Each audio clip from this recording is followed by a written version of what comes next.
welcome, Senator Hoffman. Anytime you're ready. Senator Hurd, thank you. That was a great presentation, and I want to give you another one where this is really something of importance. And Senate File 3052, really when you look at the Minnesota Council on Disability, it was founded in 1973 by the legislature.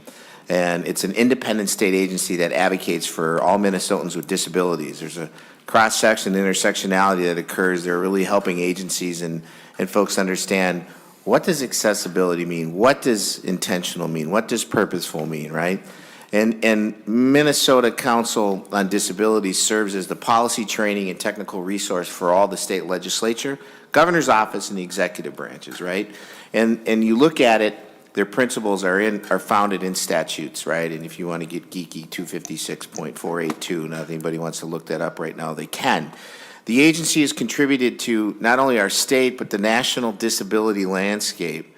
This agency has been primary, all disability focused, Senator Hurd, and it's focused agency to serve Minnesotans with disabilities. It contributes to the unique national prestige of Minnesota as an agency that contributes to the passage, they absolutely materially contributed to the passage of the ADA, and were instrumental in the compliance of the Rehab Act of 1973, the year that the council was established. The Minnesota Council on Disabilities continually plays an instrumental part, Senator Hurd. What we're asking for is $371,000 in the first year and $371,000 in the second year, and it really looks at a couple of things: arts, history, and cultural heritage. And let me point out one thing that they're doing that I think is really important, is they're going to digitally archive all their records in the historical content. Just like our governors, under the DD Act federally, we also have a Governor's DD Council, right?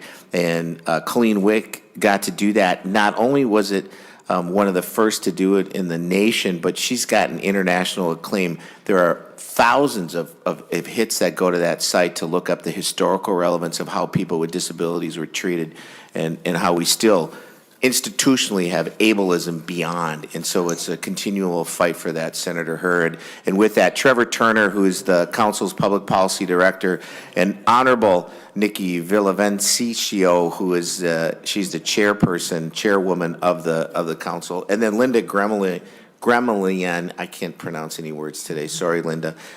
She's here if you got any questions for her, but I'll just turn it over to Nikki and Trevor. So thank you. Sure, and let it note in the record now that we have quorum. So go ahead, Mr. Turner. Thank you, Chair Hurd, and thank you, members of the committee. My name is Trevor Turner, and I'm the Public Policy Director for the Minnesota Council on Disability. I'd like to thank Senator Hoffman for authoring Senate File 3052, and thank you, Chair Hurd, for being its co-author. Founded in 1973, the Minnesota Council on Disability is an independent state agency that advocates for all Minnesotans with disabilities. MCD serves as a policy, training, and technical resource for the state legislature, the governor's office, and executive branch agencies. And MCD's vision is guided by the principles of accessibility, equity, and independence, as well as our founding statute, which includes serving as a resource and source of information to the public regarding all services, program, and legislation pertaining to Minnesotans with disabilities. For the past 50 years, the Minnesota Council on Disability has been a force for change among the state and national disability landscape.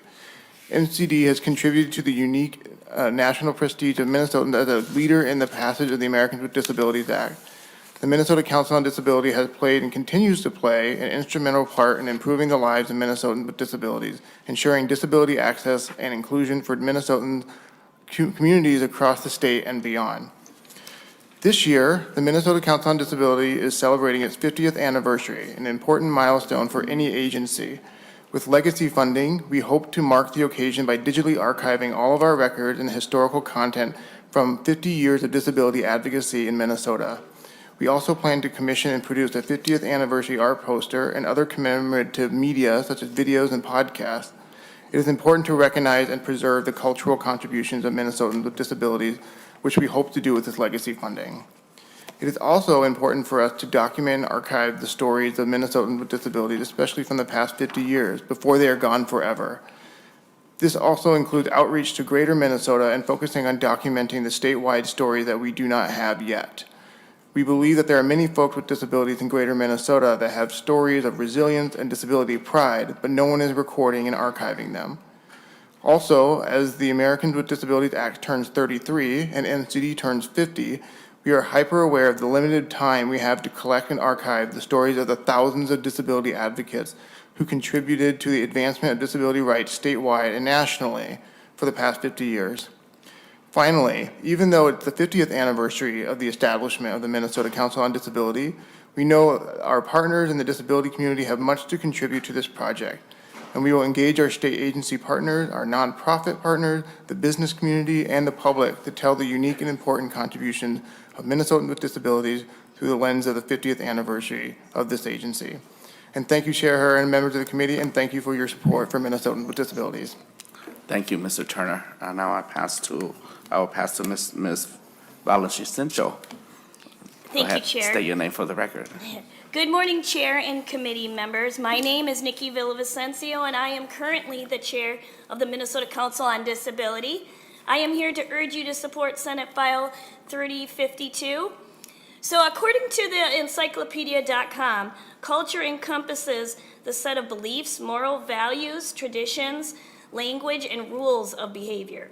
For centuries, people with disabilities have not only been a cultural group, but also have contributed greatly to the community as a whole.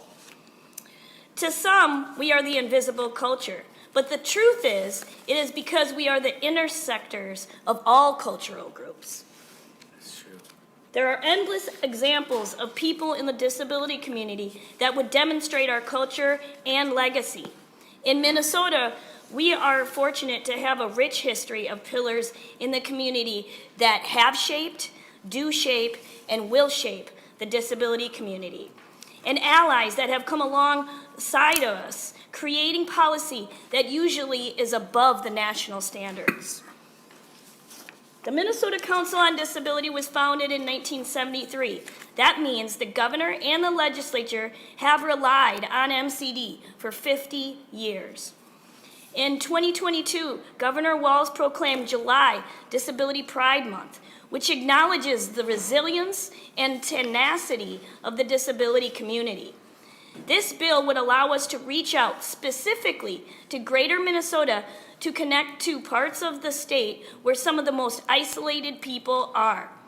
We would be able to use technology to connect with Minnesotans in multiple ways, creating better access for and with people with disabilities, effectively making MCD a better agency for the next 50 years. Thank you so much for listening to us and supporting this bill.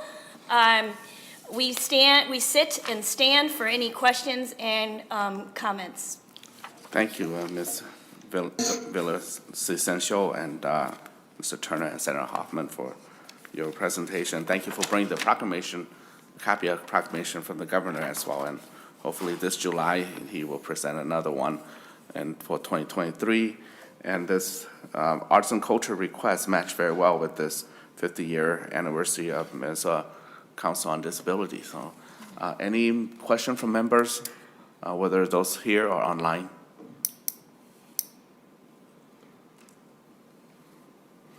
Senator Hoffman, closing remark. Thank you, Mr. Chair and members. It's important that we understand this is a legacy of what disability is in Minnesota, and I'm very honored to bring this bill and proud of the work that these two are doing on behalf of a lot of people in Minnesota. 1 in 4 people live with a disability in Minnesota. Thank you, Mr. Chair. Yes, and thank you. I'm also honored to be a co-author of this bill as well. Thank you. So we'll lay over Senate File 3052 for possible inclusion in the Legacy Omnibus Bill. Okay, next I call Senator Xiong to present Senate File 2584, Keller Regional Park Improvement. And I also like to call Mr. McCabe